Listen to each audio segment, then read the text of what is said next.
Bueno, gracias. Estoy como si estuviera jugando una carrera, ¿no? El tiempo tirando en televisión y en la bicameral. Teníamos muchas ganas de estar acá y teníamos mucho para contarles. Yo voy a tratar de hacer súper breve y que se entienda, así también Javi y Víctor pueden exponer las partes que teníamos previstas. Marisa hablaba hoy, Facu les contó recién algo de la cocina de los casos, ¿no? Cómo se gestionan casos, cuándo, cuáles se eligen, cuáles son litigios. Bueno, la idea en esta parte era un poco contarles la cocina de la elaboración de datos y de evidencia, como decía Marisa. Entonces, eso tiene momentos, que es un poco lo que está reflejado ahí en la presentación, que bueno, relevamos información, la sistematizamos, pero fundamentalmente lo que hacemos es imprimirle a esa información una perspectiva de niñez en su mirada. Nosotros miramos las bases de datos que existen, las que todos tenemos, las que son públicas, las que todos tenemos acceso. Lo que hacemos es mirarla con perspectiva de niñez. Cuando miramos el EPH, por decir una de las más conocidas que el INDEC publica, buscamos los microdatos, la base de datos, el dataset, y lo que hacemos es buscar los grupos poblacionales que a nosotros nos importan. Por edad, por lugares donde viven, por situaciones y condiciones de vida. Entonces, a la vez que elaboramos información, encontramos vacancias, ¿no? Son los dos grandes núcleos. Hay algunos temas en los que nos falta información, y entonces, a la vez que vamos generando evidencia con la información que tenemos y con la perspectiva que le imprimimos, lo que hacemos es buscar de qué forma cubrir esa vacancia. Y ahí tenemos articulaciones con otros actores, con las mesas de trabajo que también nombraba Marisa, como es el ANSES, como es el INDEC, educación, salud, y también con actores de las universidades públicas y de los centros de investigación, que es una línea que iniciamos ahora, que ojalá el año que viene podamos en el informe de gestión contarles más acabadamente, que es producir esa información vacante que la política pública necesita para con el mejor diagnóstico generar la mejor política. Ese es el camino rápido, muy rápido, de la incidencia que damos en llamar. También esa producción de información alimenta el sistema de monitoreo que tiene a cargo Javier en la dirección, en alguno de los componentes del sistema de monitoreo, por ejemplo, las condiciones de vida de la niñez y adolescencia. Simplemente ahí, solo una diapo de estas, que es contarles un ejemplo de esto que estoy diciendo. Cuando miramos la EPH y la EPH urbana, en particular, que es una encuesta que publica el INDEC solo una vez por año, pero que toma ciudades hasta de más de 2.000 habitantes. Entonces es una muestra mucho más grande, a diferencia de la EPH tradicional que toma 31 aglomerados urbanos. ¿Y por qué nos sirve? Porque nos permite mirar provincias, para esta mirada federal de la que venimos hablando. Entonces, por ejemplo, mirar y trabajar con la base de datos nos permite esto, que es tener la pobreza y la indigencia por grupos de edad.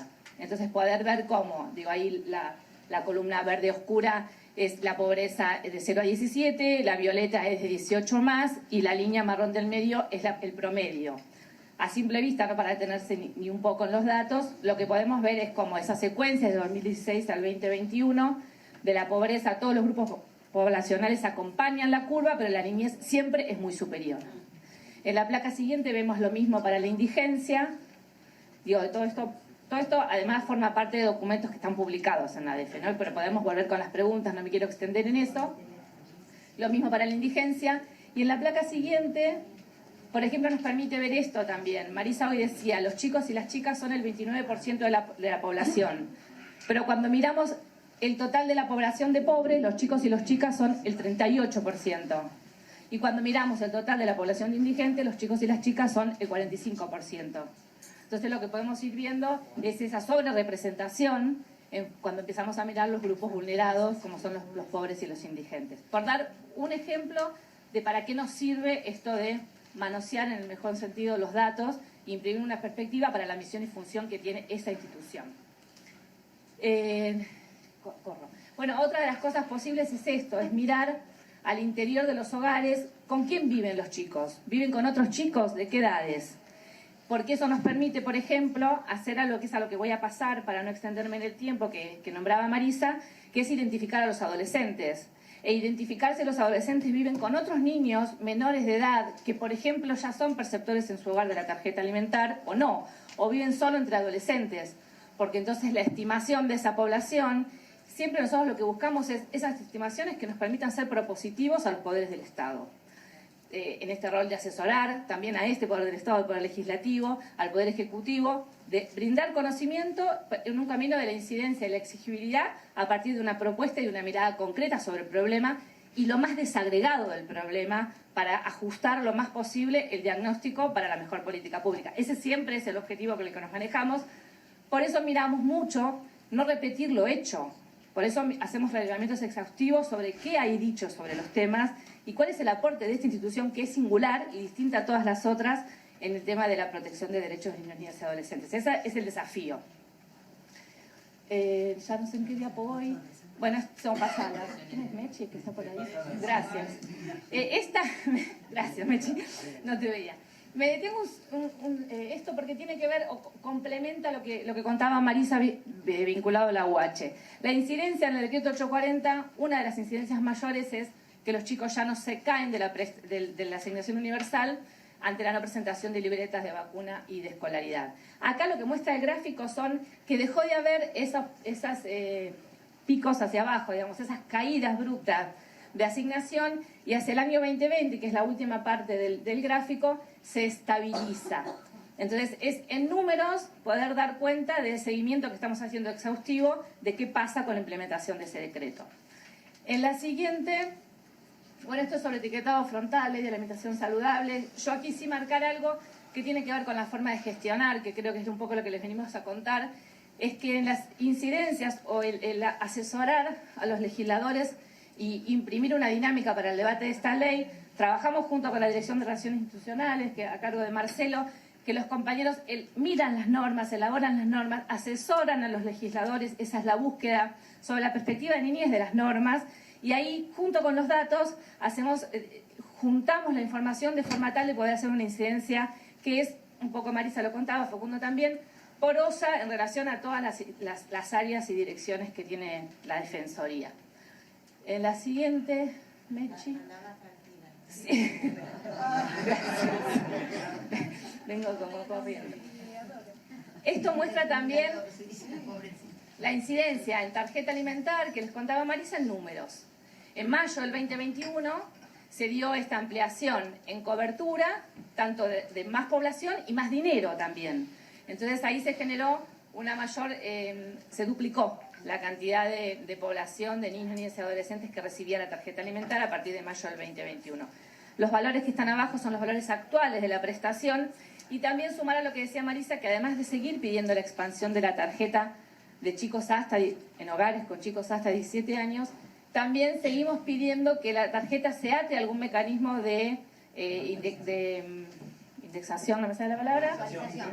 Gracias. De actualización, como es la UH, y que no dependa de decisiones en el periodo, porque sí nosotros podemos ver, y eso en el tablero de monitoreo se ve claramente también, cómo va bajando la suficiencia hasta el momento en el que se toma la decisión de volver a aumentar la prestación. Sabemos que la UH y la tarjeta alimentar son las dos transferencias de dinero a hogares con niños más importantes que tiene hoy la Argentina, y si bien son de génesis distintas, como ya lo explicó Marisa, nosotros miramos esas dos transferencias y las monitoreamos de forma específica. Ahí sí un paréntesis, que es decir, nosotros miramos como uno de los temas centrales ingresos a hogares con niños, ingresos a todos los hogares con niños. Así miramos la arquitectura de la seguridad social.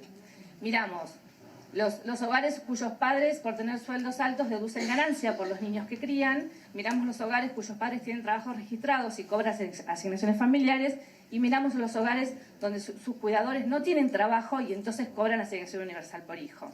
Digo, es una mirada universal de la niñez que después nos permite, y obviamente la coyuntura nos obliga a mirar especialmente aquellos hogares donde los cuidadores no tienen trabajo, donde tienen derechos más vulnerados, porque allí es donde vive la infancia pobre y la infancia indigente, que tiene una suma de derechos vulnerados, ¿no? Claramente que desde esta misión tenemos que mirar. Pero es importante para nosotros explicar que la mirada es una mirada universal de la problemática de la niñez, porque eso nos lleva a mirar las transferencias de dinero a hogares con niños en ese lugar, en el lugar de lo que suple el trabajo genuino de los padres, porque esa es la perspectiva con la que elaboramos la información. Acá me detengo un segundo porque es lo que decía Marisa, que la placa lo muestra elocuentemente. Esto es el resultado de un ejercicio que hicimos a instancias de una idea de la Dirección de Monitoreo, de mirar la suficiencia de la tarjeta alimentaria y de la asignación universal por hijo sumadas. El eje horizontal lo que muestra es la edad de los chicos y el eje vertical lo que muestra es el porcentaje de suficiencia. nosotros lo que vemos ahí es, primero, un cambio de suficiencia del 2020 al 2021. El 2021 es la franja más oscura, azul más oscura. Y después lo que vemos es cómo baja la suficiencia a medida que aumenta la edad de los chicos. Y esto tiene directamente que ver, si ustedes se fijan, quienes quedan por debajo del 100%, o sea, quienes no alcanzan la suficiencia de las dos prestaciones para cubrir la canasta básica de la niñez, son los adolescentes. Que es, claro, entonces ahí tenemos varias variables. Una tiene que ver con que las canastas de la niñez se sacan en relación a las canastas de los adultos, que es otra discusión que estamos llevando a cabo en la mesa del INDEC, con el INDEC, con Javier, cómo se calculan las canastas básicas. Pero además de un gasto superior, esos son los hogares que no reciben la tarjeta alimentar, que es la segunda transferencia que completa el ingreso. Entonces, porque esto, que está trabajado a partir de los datasets y los microdatos, nos permiten, si bien es un ejercicio abstracto, nos permite hacerlo en relación a cada uno de esos chicos en relación a sus convivientes. ¿Sí? Tiene como nosotros vamos a llamar la olla, decíamos con Marisa y con Facundo en algún momento. Estamos mirando los hogares de la forma más compleja posible. Es abstracto porque no considera otros ingresos del hogar. Está considerando solo las dos transferencias monetarias. Pero nos aproxima a un problema. ¿Sí? Otro ejemplo del trabajo. ¿Qué más? Bueno, y esto... En esta plata lo que hacemos es lo que decía antes. Identificar de esta manera los hogares, los niños y con quién viven los niños, por ejemplo, nos permitió aislar la cantidad de adolescentes que viven solo entre adolescentes. Ese tipo de ejercicio de los 500.000 y pico de adolescentes que viven solo entre adolescentes nos permite incluso hacer ejercicios presupuestarios de cuánto tendría que ser en el presupuesto nacional el aumento de determinada prestación. Y eso es para nosotros esta manera de ser propositivos a la hora de mirar un problema y de exigir soluciones a un problema. De las becas Progresar habló Marisa y ahora Javi lo va a mostrar en el tablero, así que no me voy a detener acá, así no robo más tiempo.